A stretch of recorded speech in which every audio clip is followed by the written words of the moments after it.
அனைவருக்கும் வணக்கம். இன்று நம்மோடு அரசியல் பேச இணைந்திருப்பவர் சமூக செயல்பாட்டாளர் தோழர் ரஃபீக் அவர்கள். வணக்கம் சார். வணக்கம். வணக்கம். இன்னைக்கு நாடாளுமன்றத்துல மிகப்பெரிய அளவுல ஒரு போராட்டமே நடந்திருக்கு அப்படின்ட்டு சொல்லலாம். ராகுல் காந்தி அவர்களுடைய உரை என்பது 1.5 மணி நேரம் நின்னு பேசியிருக்காரு. இந்த பக்கம் என்னைக்குமே கடந்த 10 ஆண்டுகளாக எழுந்து நின்று பதில் பேசாத மோடி அவர்கள் எழுந்து நின்று பதில் பேசியிருக்காரு. எப்படி தொடர் பாக்குறீங்க?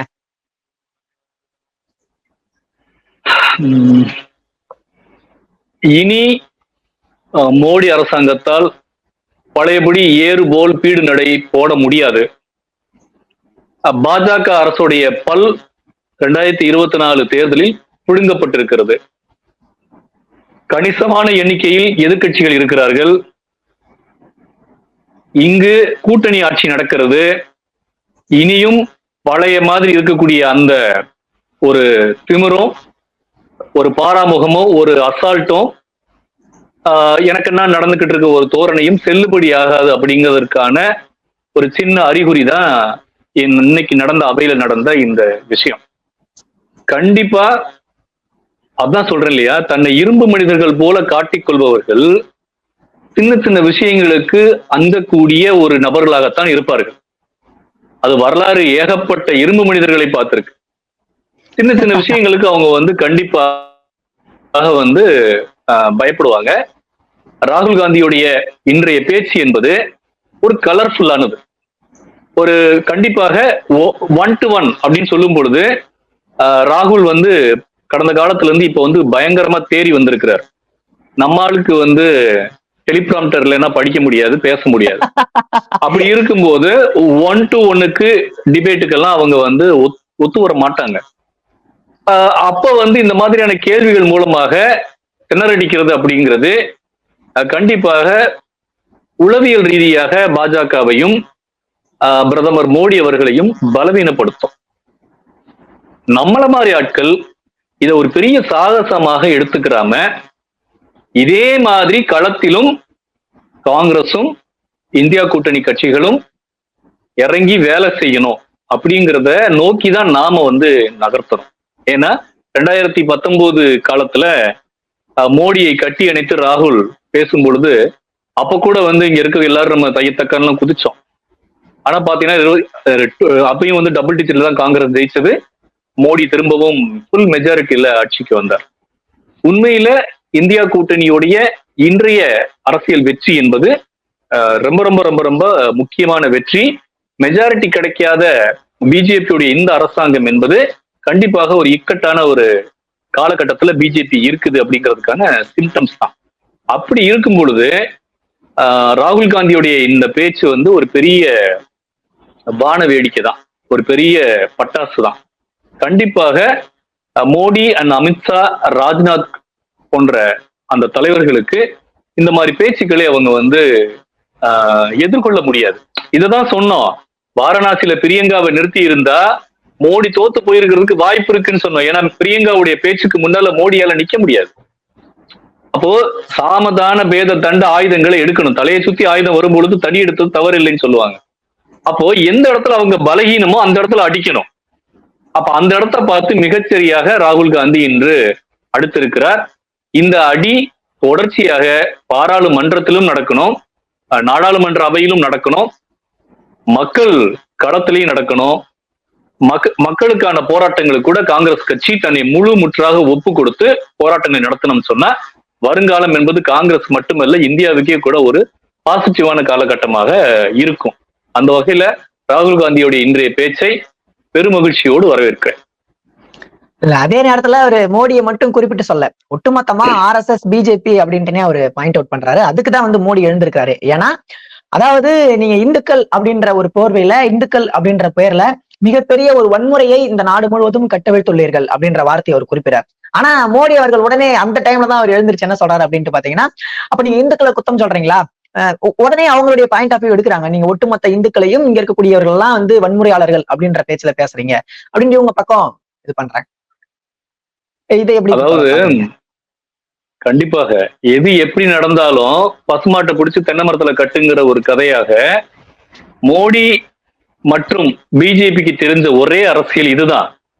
அதாவது குறிப்பாக பிஜேபியை ராகுல் காந்தி சுட்டிக்காட்டுகிறார். நீங்கள் இந்துக்கள் என்ற பெயரில், இந்துத்துவா என்ற பெயரில் இந்து மதத்தை நீங்கள் கொச்சைப்படுத்துகிறீர்கள். வன்முறையை தூண்டாத, வன்முறையை பெரிதாக பிரயோகிக்காத இந்து மதத்தை நீங்கள் கையில் எடுத்துக்கொண்டு வன்முறையை மட்டுமே பிரயோகிக்கிறீர்கள், வன்மத்தை மட்டுமே பிரயோகிக்கிறீர்கள். அது அஹிம்சையை உள்ளடக்கியது. இருக்கிற கடவுள்கள் கையில் இருக்கிறது பூரா அபயமுத்திரை அப்படின்லாம் அவர் பேசுறாரு.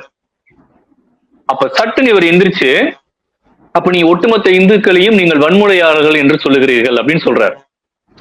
அந்த பிட்வீன் கேப்ல விடாம ராகுல் காந்தி, நீங்க எல்லாத்துக்குமான பிரதிநிதிகள் கிடையாது, நீங்க ஒட்டுமொத்த இந்துக்களுக்குமான பிரதிநிதிகள் கிடையாது, பிஜேபி அண்ட் ஆர்எஸ்எஸும் ஒட்டுமொத்த இந்துக்களுக்கான பிரதிநிதி கிடையாது அப்படின்னு சொல்ற துணிச்சலுக்கு காங்கிரஸ் வருவதற்கு 75 ஆண்டுகளுக்கு மேல் ஆயிருக்கிறது.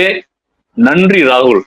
ஏன்னா காங்கிரஸுடைய இந்த பொருளாதார கொள்கைக்கு, காங்கிரஸுடைய வெற்றிகளுக்கு, காங்கிரஸ் கவிழ்த்த மாநில அரசாங்கங்களுக்கு, காங்கிரஸ் இன்னைக்கு தோல்வி அடைந்ததற்கு எல்லாத்துலயுமே ஆர்எஸ்எஸ் ஓட பங்குன்னு ஒரு தனியா ஒண்ணு இருக்கு. இருக்கக்கூடிய பல தலைவர்களும் ஆர்எஸ்எஸ் ஆதரிக்கக்கூடிய ஒரு தலைவர்களாக காங்கிரஸ்ல பலர் இருந்திருக்கிறாங்க. ராகுல் காந்தி மிக தாமதமாகவே ஆனாலும் ஆர்எஸ்எஸ்ஸையும் பிஜேபியும் ஒன்றாக குறிவைத்து இந்த சொற்பிரயோகங்கள் மூலம் அட்டாக் பண்ணிருக்கிறது அப்படிங்கிறது பிஜேபிக்கு ஒரு பெரிய பலத்த அடிதான். ஏன்னா பிஜேபியுடைய அவர் அதானே சொல்லிட்டு இருக்காரு, நாடாளுமன்ற தேர்தல இருந்தே அவர் ஒட்டுமொத்தமா ஆர்எஸ்எஸ் எதிர்த்தது தானே, எல்லா கட்டுரையிலுமே முன்னிறுத்தியது அதானே. அதுதான் சொல்றேன், காங்கிரஸோடைய வரலாறு ராகுல் காந்தியிலிருந்து தொடங்கலன்னு சொல்றேன். இத்தனை வருட ஆர்எஸ்எஸ் காங்கிரஸோடைய வரலாறுல ராகுல் காந்தி மட்டும்தான் இதை மிக துணிச்சலாக கருத்தை முன்வைக்கிறார். கண்டிப்பா உண்மையிலேயே காங்கிரஸ் நினைச்சிருந்தா ஆர்எஸ்எஸ் என்னைக்கோ பேன் பண்ணி காணாமாக்கி இருக்கலாம். அது செய்யவும் இல்லை, இனியும் கூட செய்யுமான்னு நமக்கு தெரியாது. ஆனா நீங்கள் ஒட்டுமொத்த இந்துக்களின் பிரதிநிதி இல்லை அப்படின்னு சொல்றது மிக முக்கியமான பாயிண்ட். ஏன்னா ஒரு பக்கம் இப்படி சொல்வதன் மூலமாக இந்து மெஜாரிட்டேரியன் பாலிடிக்ஸ் தான் நடக்க போகுது. நீங்கள் யாரை இந்துக்கள் என்று சொல்லுகிறீர்கள், நாங்கள் யாரை இந்துக்கள் என்று சொல்லுகிறோம். நீங்கள் வர்ண தர்மத்திற்கு கீழே அணி சேர்க்க போகிறீர்கள், நாங்கள் வர்ண தர்மத்தை இல்லாமல் இந்துக்களை திரட்ட போகிறோம். நீங்கள் ரெப்ரசன்டேட்டிவ் கிடையாது, நீங்க வைக்கிற இந்துத்துவம் என்பது வேறு, நாங்கள் இந்துக்கள் என்பவர்கள் வேறு என்று திரும்பவும் இந்துமய பாலிடிக்ஸ் தான் நடக்குது.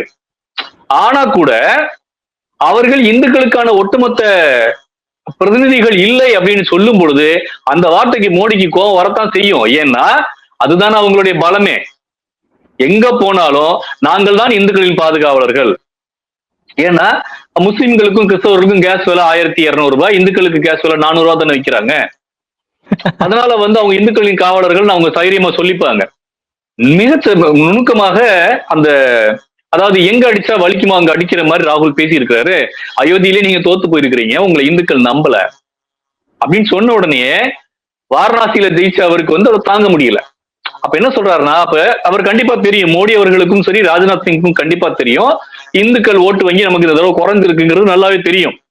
அடுத்தடுத்த பெரிய பெரிய மாநிலங்கள் தேர்தல் வரப்போகுது இன்னும் 2 வருடங்கள்ல. அப்படி வரும் பொழுது அவர்கள் இந்துத்துவாவை கையில் எடுப்பதா இல்லையா என்ற ஒரு தீவிரமான ஒரு சிக்கலுக்கு உள்ளாவாங்க. அப்படி இருக்கும்போது இவரு நீங்க மட்டும் இந்துக்களுடைய பிரதிநிதி கிடையாது நாங்களும் சொல்லும் போது, இந்துக்கள் இதுவரை யாரை நம்பி இருந்தாங்கன்னு பாஜக நம்புதோ அது இனிமேல் 2ஆ மாறும். சிறுபான்மையினர் கண்டிப்பாக பிஜேபிக்கு பெருமளவில் ஓட்டு போட போவது கிடையாது. அப்படி இருக்கும் பொழுது இந்துக்களுடைய வாக்கு வங்கியை தகர்ப்பதற்கு, அதாவது ஒரு பாஜகவை நோக்கிய இந்துத்துவ வாக்கு வங்கியை, இந்துக்களுடைய வாக்கு வங்கியை தகர்க்கிற வேலையை ராகுல் காந்தி செய்யறாருன்னு சொல்லும் போது அதற்கு பதறத்தான் செய்வார் மோடி. நீங்க பதறத பாக்குறதுக்கு எவ்வளவு மகிழ்ச்சியா இருக்கு. இப்படித்தான் நீங்க பேசுற ஒவ்வொரு பேச்சுக்கும் நாடே பதறினது. உங்களுடைய டிமானிட்டேஷனா இருக்கட்டும், கேஸ் விலையா இருக்கட்டும், பெட்ரோல் விலையா இருக்கட்டும், விவசாய சட்டங்களா இருக்கட்டும், என்சிஆர் என்பிஆர் இருக்கட்டும், இப்படிதான் நாடே பதறிச்சு. பட் எந்த கவலையும் படாம நீங்க உங்களுடைய பாதையை நோக்கி நீங்க பயணப்பட்டீங்க. 2024 உங்களுக்கு மிகச்சரியான ஒரு அடியை மக்கள் கொடுத்திருக்கிறாங்க. கண்டிப்பா சொல்றேன், நான் நடைமுறை பேசி பார்த்த வரைக்கும் சொல்றேன், ஒரு மெஜாரிட்டி இல்லாத ஆட்சியை ஒரு பாஜகவை சேர்ந்த ஒரு சின்ன தலைவர் கூட ஒத்துக்க முடியல அவங்களால. அவங்கதான் இப்ப ஆட்சியில் இருக்காங்க இல்லையா, அப்ப நாங்க தானே எப்படி ஆட்சியில் இருக்கணும், அவங்களுக்கு ஒரு தைரியமால இருக்கணும். அப்படி இல்ல, இது என்ன ஆட்சி, ஒண்ணு நாங்க தனி மெஜாரிட்டியில வரணும், அப்படி இல்லைன்னா ஆட்சியே நாங்க பறி கொடுத்துருக்கணும். அப்போ அவங்க வெற்றியுடைய மிதப்புல எப்படி ஊறி போயிருக்காங்கன்னு பாருங்க. அப்போ ஒரு வெற்றி தோல்விங்கிறது ஒரு அரசியல் கட்சிக்கு ரொம்ப சாதாரணம். நீங்க 400 தொகுதி ஜெயிப்பீங்கன்னு சொன்னீங்க, சரி 237 அந்த ரேஞ்சில் கிடைச்சு, 240 அந்த ரேஞ்சில் கிடைச்சிருக்கு உங்களுக்கு. அப்படி இருக்கும் பொழுது நீங்க தான் நீங்க தனி கட்சி, ஒரு தனிப்பட்ட முறை பெரிய கட்சி நீங்க தான். உங்களை எதிர்த்து இன்னும் கூட ஒரு பெரிய அலையன்ஸ் வந்து விகோரஸா ஃபார்ம் ஆகல, அது வெல்லவும் இல்லை. ஆனா இதையே உங்களால தாங்கிக்க முடியலன்னா அதிகார போதையும் அதிகார மமதையும் அதிகார திமிரும் உங்களுக்கு எந்த அளவுக்கு இருந்திருந்தா இந்த விஷயங்களை கூட உங்களால வந்து தாங்க முடியாம பதறுவீங்க. அப்போ இங்க அப்படித்தான் ஒரு தடவை வந்து ஆராசா அவர்கள் வந்து ஜென்ரலா அம்மாவை பத்தி பேசும் பொழுது எடப்பாடி ஒப்பாரி வச்சாரு, எங்க அம்மாவை பத்தி பேசிட்டாங்கன்னு. நல்லா தெரியணும், அந்த எலெக்ஷன்ல அந்த ஒப்பாரியை மக்கள் ஏற்றுக்கொள்ளவில்லை. அதுபோல மோடி இன்னும் கூட பிரச்சாரத்துக்கு போய் ராகுல் காந்தி இந்துக்களை அவமதித்து விட்டார் அப்படின்னு சொல்லுவாரு. ஆனா மக்கள் நம்ப மாட்டாங்க. அதுக்கு இப்பே ஆரம்பிச்சுட்டாங்க. நிர்மலா சீதாராமன் அடுத்தது என்ன சொல்றாங்கன்னா, ஒட்டுமொத்தமா இந்துக்களை வந்து நீங்க கொச்சப்படுத்துறீங்க, இந்துக்களை வன்முறையாளர்கள் சொல்றீங்க, மோடி சொன்ன மாதிரி சொல்ல ஆரம்பிச்சிட்டாங்க. எங்களுக்கு தெரிஞ்ச ஒரே விஷயமே அது மட்டும் தானங்க எங்களுக்கு தெரிஞ்சு. ஆனா அவங்க என்னோட பிரச்சனை என்னன்னு கேட்டீங்கன்னா, மக்கள் இன்னமும் உங்களை நம்புறாங்கன்னு நம்புறீங்களே, நீங்க முதல்ல எவ்வளவு பெரிய முட்டாள் முதல்ல. அதாவது இன்னைக்கு மட்டும் இல்லைங்க, எல்லா காலகட்டத்திலையுமே மக்கள் மதம் பின்னாடியே போக மாட்டாங்க, சாதி பின்னாடியே போக மாட்டாங்க. அது ஒரு அசைக்கிற கருவியா கண்டிப்பா இருக்கும். அது இங்க இருக்கிற தமிழ்நாட்டு கட்சிகளுக்கும் பொருந்தும். இப்ப வன்னியர் செல்வாக்கு அதிகம் இருக்குதுன்னா பாமக தொடர்ச்சியா ஜெயிச்சுட்டே இருக்கணும்ல. குறைஞ்சபட்சம் மயிலாப்பூர்லயாவது பார்ப்பனர் யாராவது ஜெயிச்சுட்டே இருக்கணும் இல்லைங்க, இல்லையே. அப்படி இருக்கும்போது மக்கள் எப்பயுமே மதத்தையும் சாதியை வைத்துக் கொண்டு மட்டுமே ஓட்டெல்லாம் போட மாட்டாங்க. 2014 அவர் வளர்ச்சி கோஷத்தை முன் வச்சு வந்தாரு. தென்னை மரத்துல பலாப்பழம் காய்ச்சதுன்னாங்க, காக்கா வந்து பெரிய புலி மாதிரி ஆச்சுன்னு சொன்னாங்க, ஜப்பான் ரோட்டை பார்த்து குஜராத் ரோடுன்னாங்க, சைனாவோட பார்க்க காமிச்சு குஜராத் பார்க்குன்னாங்க. அப்படி ஒரு வளர்ச்சி நாயக பிம்பத்தை வச்சுதான் அவங்க ஆட்சிக்கு வந்தாங்க. 2019லயும் நார்த் இந்தியாவில் செய்த சில நல்ல திட்டங்கள் மூலமாக தான் திரும்பவும் அவங்க ஆட்சிக்கு வந்தாங்க. அவர்கள் நினைத்துக் கொண்டிருப்பது போல மக்கள் இந்துத்துவத்திற்காக ஓட்டு போடவில்லை. அல்லது இங்க இருக்கக்கூடிய நம்ம ஆட்கள் சிலரும் கூட வடக்கன்கள் முட்டார்கள், அவர்கள் எப்பொழுதும் பிஜேபி பக்கம் அதுவும் உண்மை கிடையாது. இந்த தடவை மோடியுடைய அசல் முகம் வெளிப்பட்டது, பாஜகவுடைய அசல் முகம் வெளிப்பட்டிருக்கு. அதோடைய தாக்கமாகத்தான் உத்தரப்பிரதேசத்துல 33 சீட்டு 37 சீட்டு வாங்கி ஒரு கண்டிப்பா பார்டர் கீழே சரிபாதி கீழே தோத்து போனதுங்கிறது அது பெரிய விஷயம். குஜராத்ல ஏன் வின் பண்ணாங்கன்னா, இந்திய முதலாளிகள் பூரா பெருமளவு குஜராத்ல தான் இருக்காங்க. இங்க எப்படி கொங்கு முதலாளிகள் எடப்பாடியை கைவிட மாட்டார்களோ அது போல அங்க குஜராத் முதலாளிகள் அமித்ஷாவையும் மோடியையும் விட்டு தர மாட்டார்கள். ஆனால் அதையும் தாண்டி அவர்களுக்கு தெரியும், இந்த முறை இந்த பிரித்தாளும் சூழ்ச்சி எங்கெங்கெல்லாம் இந்து மதத்தை தூக்கி பிரச்சாரம் செய்தார்களோ அங்கெல்லாம் மண்ணை கவினார்கள். இங்க சவுத்துல ஒரு அம்மா பள்ளிவாசல்களை பார்த்து அப்படியே வில் எடுத்து அடிக்கிற மாதிரி எல்லாம் போஸ்ட் கொடுத்து ஓட்டு கேட்டாங்க, எங்க போனாங்கன்னு தெரியல. அதுதான் சொல்றேன். அதே போல இங்க ஜெயிச்சாங்கன்னு சொன்னா உங்களுடைய பாதி சொத்தை எடுத்து முஸ்லிம்கள் கொடுத்துருவாங்கன்னு வெக்கமே இல்லாம பிரச்சாரம் பண்ணாரு. அங்கேயும் தோத்துதான் போனாங்க. அப்ப என்னன்னா, மக்கள் எப்பொழுதுமே தங்களுடைய பாதுகாப்புக்காக மதத்தை எடுத்துக்கொள்வார்களே தவிர தங்களுடைய வாழ்க்கையே மதம் தான் அப்படின்லாம் என்னைக்குமே இருக்க மாட்டாங்க. மக்கள் மிக மிக மிக யதார்த்தமானவர்கள். ஆனால் இந்த பிரித்தாளும் கூட்டத்திற்கு இல்ல, அங்க பாருங்க இந்து மதத்துக்கு ஆபத்து வந்துருச்சு, இந்து மதத்துக்கு ஆபத்து வந்துருச்சு, இந்து கடவுள்களுக்கு ஆபத்து வந்துருச்சு, நாங்க தான் இந்து மதத்தை காக்க போறோம் அப்படின்னு பேசிட்டே இருப்பாங்க. ஆனா மக்கள் ஓட்டு அதுக்காக போடலைங்கிறதுக்கு சாம்பிள் தான் இந்த தடவை. அப்போ காங்கிரஸ் உடைய இந்த உத்தி, நீங்கள் மட்டும் இந்துக்களுடைய பிரதிநிதிகள் கிடையாது, நாங்களும் இந்துக்களுடைய பிரதிநிதி தான் சொல்லும் பொழுது ஐயையோ அம்மான்னு வாரி சுருட்டி எழத்தான் செய்வாங்க. இந்த வாரி சுருட்டி அவர்கள் பதற வைப்பதன் மூலமாக காங்கிரஸ் கண்டிப்பாக குழம்பிய குட்டையில் மீன் பிடிக்க முயல்கிறது. அதற்கான சாத்தியக்கூறுகளும் நிறையவே கண்டிப்பா இருக்கு. இதே நேரத்துல திரும்ப திரும்ப அதாவது அவருக்கு ராஜீவ்காந்தி பேசுறது நிறைய டிபேட் பண்ண வேண்டி இருக்குது.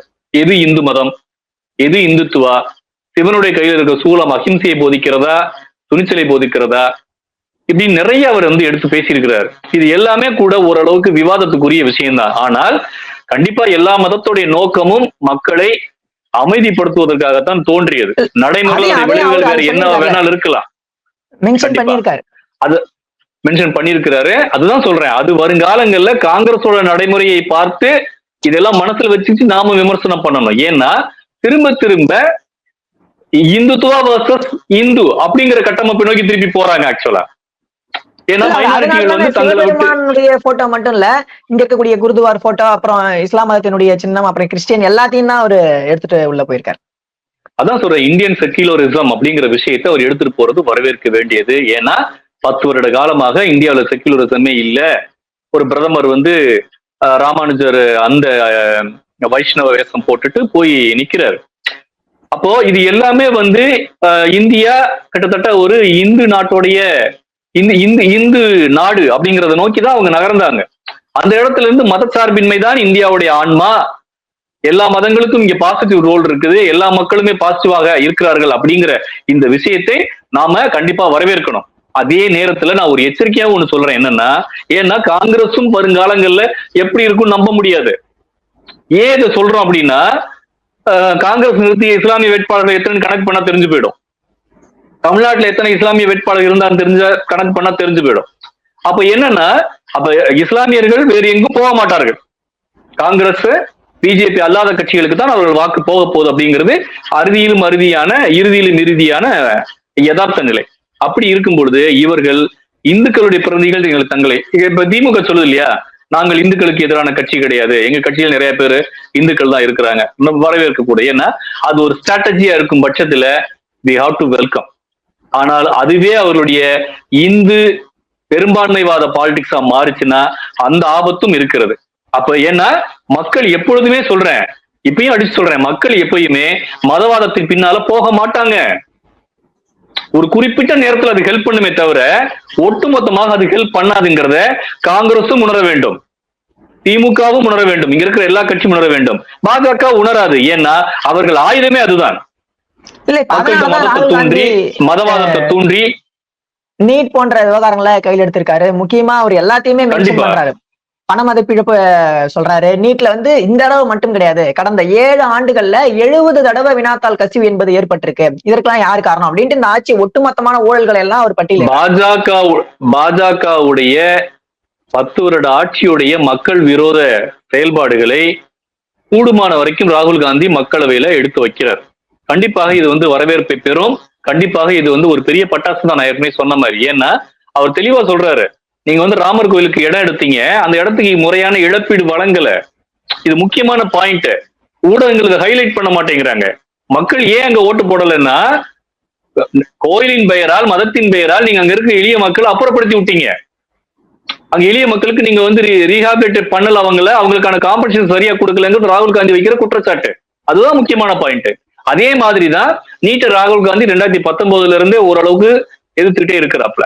இன்னைக்கு இந்த நீட் வினாத்தாள் கசிந்த இந்த விவகாரத்துல நாடு முழுவதும் அது பேசு பொருளா மாறும் பொழுது மிக அற்புதமா பேசுறாரு. கூடுதலாக பகடியாக, நீங்க தான் கடவுளுடைய குழந்தையாச்சே, டிமாண்டேஷன் கடவுள் தான் பண்ண சொன்னாரா அப்படின்ல கேட்கும் பொழுது அதுக்கு அவங்களுக்கு பதிலே கிடையாது. உண்மையை சொல்ல போனா இது ஒரு கர்ஜனை.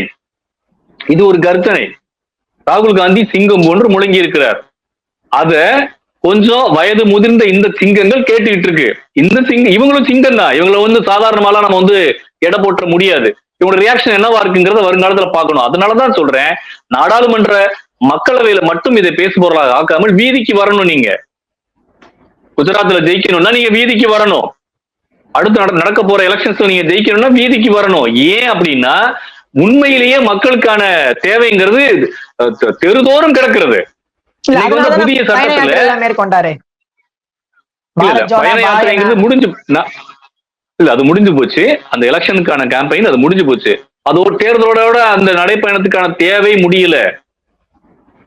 மணிப்பூருக்கு அவங்க போகலங்கிறது ஆப்வியஸா உலகமே தெரிஞ்ச விஷயம், பலரும் கண்டிச்ச விஷயம். ஆனால் அதை தாண்டி நீங்க வந்து இந்த மாதிரி அதுக்கு பேர் என்ன, அந்த இந்தியா முழுவதும் நடந்த நடைப்பயணம் என்பது உங்களுக்கு போதும். பாரத் ஜோடா யாத்திரை, அதாவது ஹிந்தி நமக்கு வாயில வராது. அப்போ அவங்க வந்து அது வந்து எலெக்ஷனோட முடிஞ்சு போயிடக்கூடாதுன்ற. ஏன்னா இன்னைக்கு வந்து இந்த அமல்படுத்தப்பட்ட 3 முக்கிய சட்டங்கள்ல தெருவோரம் வித்துட்டு இருந்த ஒரு ரோட்டோர வியாபாரியை தூக்கி உள்ள போட்டிருக்கிறதாக செய்தி வருது. நிஜமா பொய்யா தெரியல. அப்ப ஏன்னா அப்ப இன்னமும் இவருடைய பிடி என்பது எளிய மக்கள் மீது இருக்கிறது. அந்த எளிய மக்களோட உடன் நிற்பதன் மூலமாக மட்டுமே காங்கிரஸ் கட்சிக்கு வளர்ச்சி. அந்த எளிய மக்களுடைய உதவி இல்லாமல் பாஜகவை காங்கிரஸால் வீழ்த்தவும் முடியாது. அப்ப அதான் சொல்றேன் இல்லையா, இது மிக முக்கியமான பேச்சு, மிகவும் வரவேற்க வேண்டிய பேச்சு. அரசியல் தளத்துல இன்னும் சொல்ல போனா ஏகப்பட்ட மீம்ஸ் வரும், இனிமே ஏகப்பட்ட தக்லைஃப் வரும் இது மூலமா.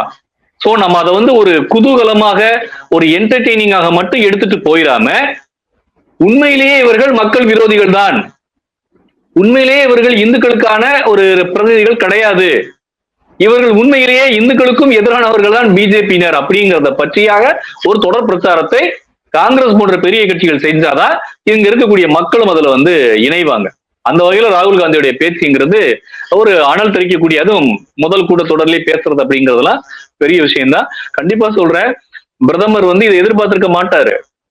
ஏன்னா அவங்களுக்கு இந்த மாதிரியான சரளமான மேடை பேச்சு வராது, அவங்களுக்கு வராது. இந்த குடும்பம் மேடை பேச்சுல ஊர்ன குடும்பம். இவங்க பேசுவாங்க, இவங்க பேச்சு செயல்பாட்டுக்கு வரணும். இவர்கள் இன்னும் அவங்க இந்த மாதிரியான அட்டாக் மூலமாக அவங்கள பரிதவிக்க விடணும்னு நான் சொல்றேன். ரொம்ப நன்றி தோழர். ரொம்ப விரிவான ஒரு அரசியல் பார்வைய மக்களிடத்துல பகிர்ந்துட்டீங்க.